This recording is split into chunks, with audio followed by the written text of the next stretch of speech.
Right now at 10, a deadly plane crash in Greene County. What we know so far is federal aviation officials head to the scene. Plus, we're seeing rain right now, but some snow is expected before Thanksgiving. I'll have the full forecast coming up. And the cost of childcare is on the rise. What experts say is behind the emergency in Wisconsin. And that's all coming up on News 3 Now at 10. Good evening, and thank you for joining us, everyone. I'm Sarah Carlson. And I'm Eric Franke. Thanks for joining us tonight. We begin after that deadly plane crash kills 2 people. Again, this happened in Greene County. Our Maddie Heimsch is at the scene as federal officials begin their investigation there. Maddie. Sarah and Eric, 2 people dead in a plane crash that happened just around 5:15 here in Monroe, just across the street from the Monroe Municipal Airport. And we're on scene just across the street from the airport, but we really can't see it at all. It's incredibly foggy out here, really bad conditions for flying and even driving on the road. The visibility is very low. The Greene County Sheriff's Office issued a dense fog advisory just a couple hours ago, and even though the investigation into the plane crash is really in its preliminary stages, we were able to speak to the Greene County Sheriff just a bit ago. Here's what he had to tell us. At 5:14 p.m. this evening, our 911 Communication Center received a call of an aircraft crash here just outside of Monroe, directly adjacent to the Monroe Municipal Airport. Deputies, along with fire and EMS, responded. Deputy arrived on scene and located an aircraft crash and construction equipment engulfed in flames. You hear there, he mentions the fire that resulted from the crash. He tells us that fire was contained pretty quickly with all the different agencies on scene, and that's when they found those 2 people who died in the crash. And the sheriff tells us next steps are notifying those victims' families. The National Transportation Safety Board and the FAA are also en route. The investigation should be going on overnight. Reporting live in Monroe, I'm Maddie Heimsch, News 3 Now. All right, Maddie, thank you. Now to the forecast. She talked about the fog down there. Certainly foggy along Madison's west side at this hour with much colder weather on the way. Here's Jacob with a look at the forecast. Thanks, Eric. Yeah, we're going to see some foggy conditions and light rain pretty much all night. Now, the rain is going to be pretty, broken up like we're seeing right now. So each individual location will not be seeing light rain the entire night, but on and off light showers are definitely possible still for about the next 24 hours. Now, as we take a look at the current visibility, and as Maddie mentioned, a 1/4 mile in Monroe, a lot of southern Wisconsin seeing some low visibility. Right now, there's a dense fog advisory in effect for Lafayette and Greene counties until 10 a.m. Wouldn't be surprised if we see that it get expanded a bit more because just about everybody will be seeing some foggy conditions once we get towards Tuesday morning. Visibility down to near 0 for just about everybody. So if you, when you're going to your destination Tuesday morning, definitely take it easy. The fog will clear up around 9 to 10 a.m. and then obviously by the afternoon not going to be as much of a concern, but we're still going to see some of that rain continue for tomorrow. But once those temperatures cool down by Wednesday, we'll see that rain transition to snow. So I'll talk more in detail about the precipitation and give you your Thanksgiving forecast coming up a bit later. Sounds good. Thank you, Jacob. Well, holiday travel is here. TSA is expecting 18 million people to fly tomorrow ahead of Thanksgiving. That's right. The most people to fly on the holiday in some 15 years. Our Tanasia Shaw is in studio covering holiday travel. Tanasia. Sarah, yeah, that number of people flying this week comes after a lot of disruptions in the air during the government shutdown. While a lot of people will travel in the sky, there will also be a lot of people on the roads too. AAA is expecting 70 million people will travel at least 50 miles this week alone, and some days will be busier than others. Tomorrow, Wednesday, and Sunday afternoon are expected to be the busier days. FAA officials say they are ready to meet the holiday travel demand. For us, this week is our Super Bowl, and I'm here to tell you we've got a great plan.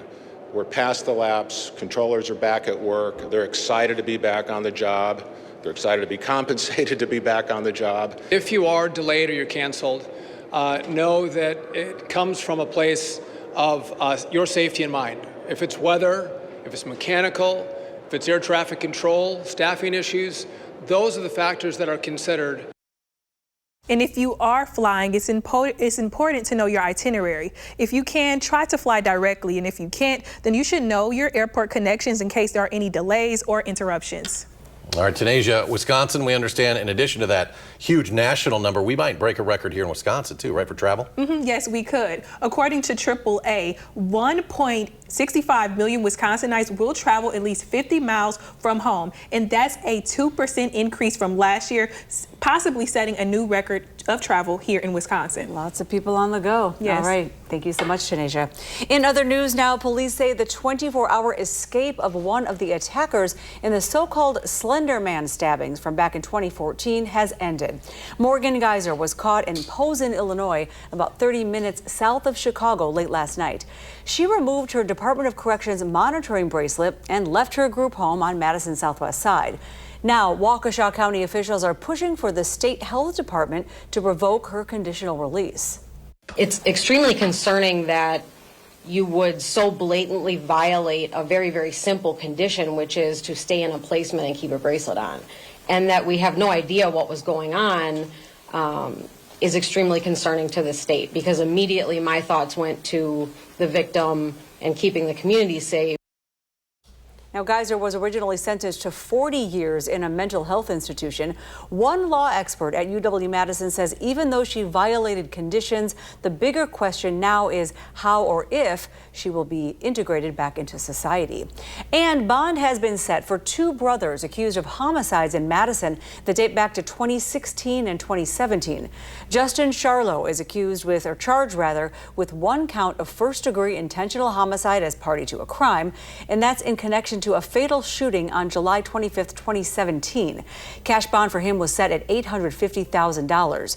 Justin's brother, Jordan Charlo, is charged with 3 counts of first-degree intentional homicide as party to a crime, and his bond was set at $1 million. A goose in Rock County has tested positive for bird flu. Rock County Public Health says it received notice from the Wisconsin Department of Health Services on Friday that a goose had tested positive and came into contact with someone in the county. That person was directed to watch for symptoms, follow safety protocols. As of today, the county says that individual has not reported any relevant symptoms and further testing hasn't been needed. It's the first confirmed case of bird flu in Rock County since back in 2022. Well, Rock County Sheriff Curtis Fell has announced he will be running for re-election. A key point of today's campaign announcement was the desire to continue improvements at the county jail there. In 2022, Fell defeated Craig Keller by nearly 15,000 votes. Fell spent nearly 30 years with the sheriff's office before he was elected to be its leader. Today, the McFarland Police Department held a ceremony to honor a fallen officer. 10 years ago, K-9 officer Ryan Copeland was killed in a squad car crash. Before becoming an officer, Ryan had served in the U.S. Army as a Green Beret. Since his death, the department and nearby community have come together to remember him in several different ways. Blackhawk Technical College renamed the Marksmanship Award to be the Ryan Copeland Marksmanship Award. And our current officer, Nolan Bakken, who we just hired and is in field training, actually won the award in 2024 when he attended the academy. So it's nice to have that connection here. And the McFarland Police Department also adopted 3 core values: respect, professionalism, and character. They also happen to be Officer Copeland's initials. Well, this fall marks 1 year since UW Health opened its East Park Medical Center, and the facility is already outpacing predictions. UW Health says the center saw more than 1,000 clinic visits per day in its first year and around 4,600 appointments per day for services like imaging, nutrition, and rehab. 22% of those patients were new to the healthcare provider. UW Health says a parking expansion is already in the works for the unexpected demand. And next at 10, Jacob tells us about the colder and wetter weather on the way. And the costs of child care are rising. We'll hear from a local mother on how those higher prices have really shaped her life. Stay with us.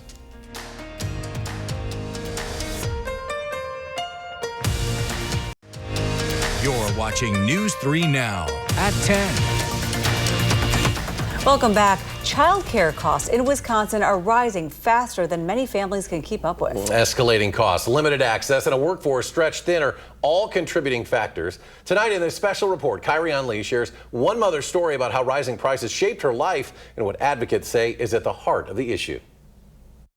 Erin Rogers enjoys these quiet mornings with her 2-year-old daughter while her 3 older daughters, ranging from kindergarten to 4th grade, are at school. I, in particular, have looked into it on occasion to maybe go back to part-time work, and it doesn't make sense right now. A few years ago, high childcare costs pushed her out of the workforce.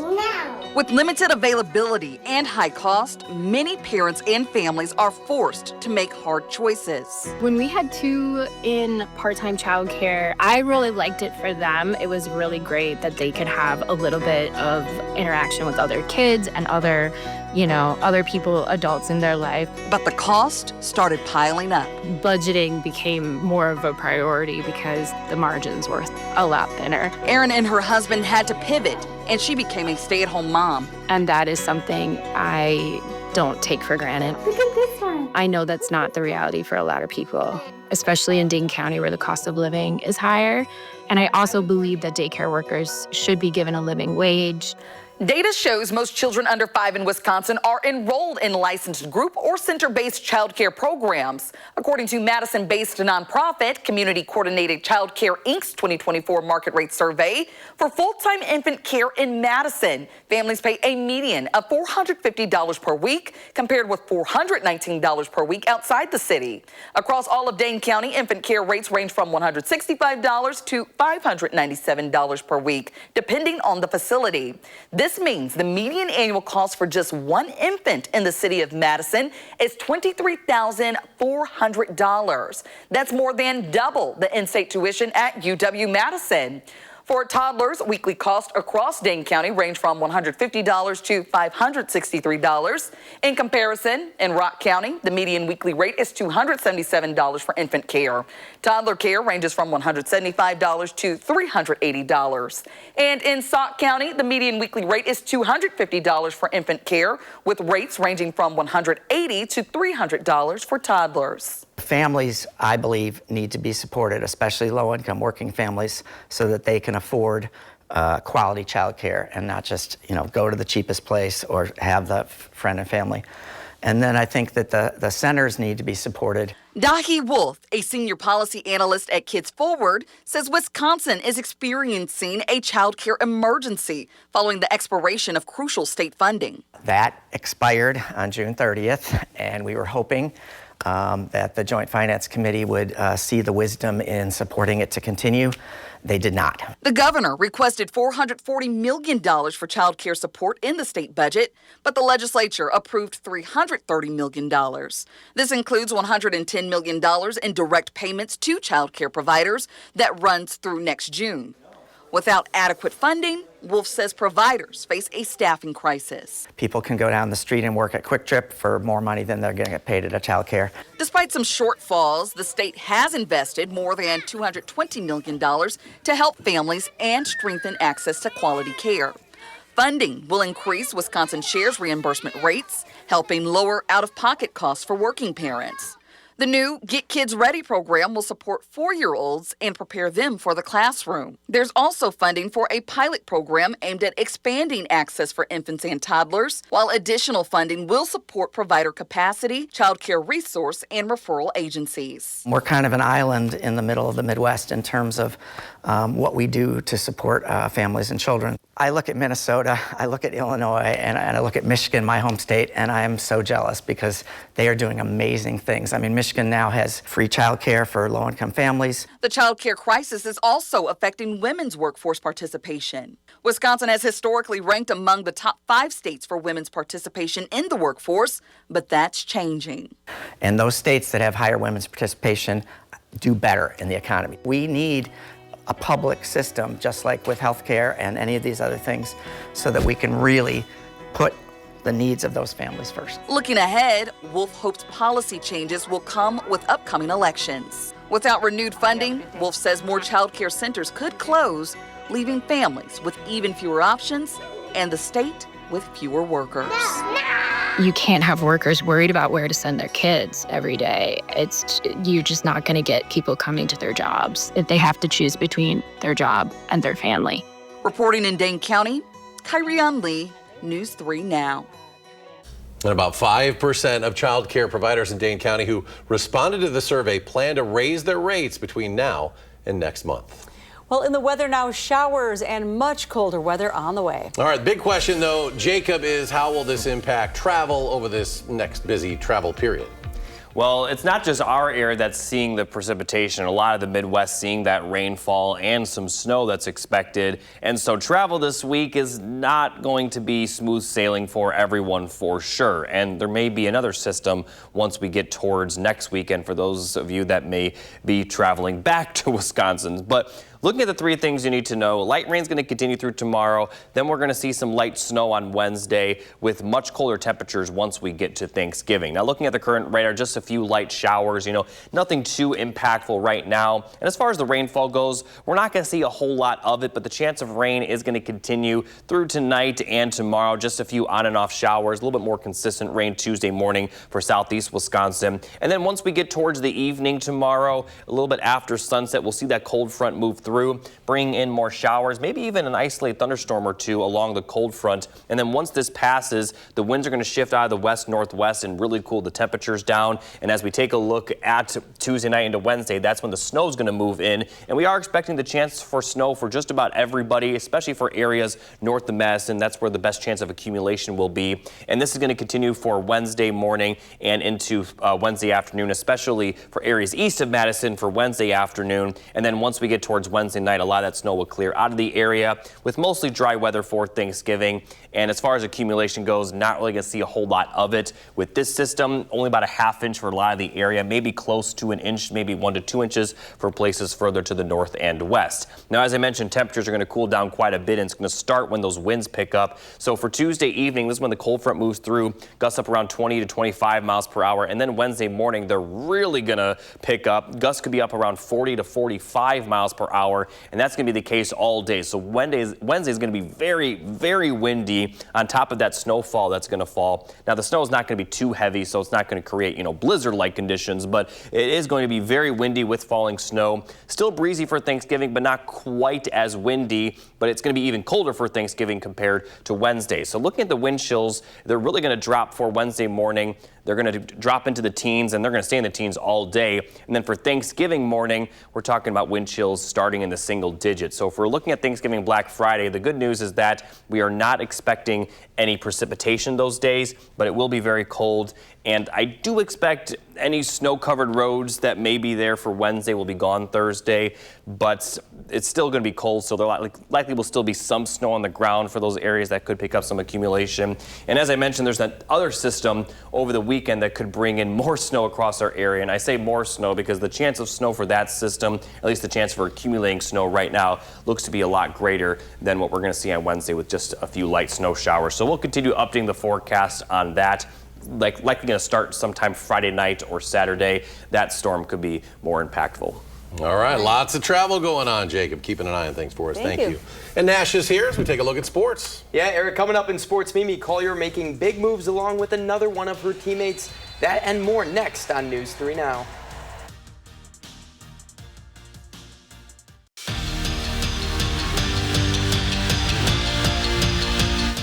In the inaugural season of Major League Volleyball, the Dallas Pulse held the first overall pick. And who did they select? Wisconsin volleyball star Mimi Collier. In her senior season, Collier has had a huge impact on the Badgers' success, leading the team in kills and points by a wide margin. And she looks to play a major role as an outside hitter on the next level. It was so much fun. We're having a little watch party in the locker room right now. The whole staff is there. Some of the girls are there. And it's so nice just being surrounded by people that I love and experiencing a moment like this. And it's something I'll never forget. But the watch party didn't stop there. 18 picks later, teammate Carter Booth was drafted to Dallas as well. Collier and Booth became the 40th and 41st players in the program's storied history to play professional volleyball. To the ice, where it was a big week for Wisconsin, the Badger women remain the country's top-ranked team, I should say, and the men aren't far behind after sweeping top-ranked Michigan State in East Lansing. The Wisconsin men jumped to the nation's second-ranked squad. What an exciting past few weeks it's been for Wisconsin football. Bucky may not be eligible for a bowl game, but they'll treat their upcoming game as if it were one, as they fight for Paul Bunyan's axe in Minnesota. Last year's loss to the Gophers was the final nail in the coffin for Wisconsin. The game at Camp Randall was the last of a 5-game losing streak, but most importantly, it snapped a 22-year bowl streak. This time around, the Badgers can change history and finish a wild season on a high note. When you kind of get to this week, that it's hard to talk about anything else. And I've said it since the day I came here. I've grown up this way. Like, what makes college football special is rivalries. We brought it up after the game on Saturday, but I wanted the guys to enjoy, the Saturday night. Not that it was very long because it was a later night, but I wanted to make sure they woke up the next morning and understand that what's in front of us, and it's all about getting that axe. To bring the Axe back to Madison, the defense is going to have to stay red hot and follow in the footsteps of outside linebacker Daryl Peterson, who recorded 3 sacks in his final home game on Saturday, resulting in Big Ten Defensive Player of the Week honors. Finally, the Bucs, stuck in a little bit of a rut. Losers of their past 4 look to get a green W back in the schedule. They took on the Blazers at home. No Giannis still for Milwaukee, and it showed tonight as the Bucs lose 5 in a row, falling to Portland here 115-103 is the final score. That is it for sports tonight. We will be right back with a final check of your first warn forecast. As I say almost every day, this is probably illegal. The Late Show, CBS Tonight. I just had it printed at a certain point. Finally, tonight, the 2 turkeys set to be pardoned by the president were introduced today in Washington, D.C. Gobble and Waddle were shown off at the famous Willard Hotel. The pair will receive their pardon tomorrow. I always like reading these stories as a vegetarian on the set. They were raised in Wayne County, North Carolina. After the pardoning, the turkeys will live out the rest of their days at the prestige Department of Poultry Science in Raleigh. Yeah, I guess, but what do they do there? According to there is a National Turkey Federation. The tradition of pardoning these turkeys has been happening for 78 years through 15 presidential administrations. The question is why? That's a pretty face.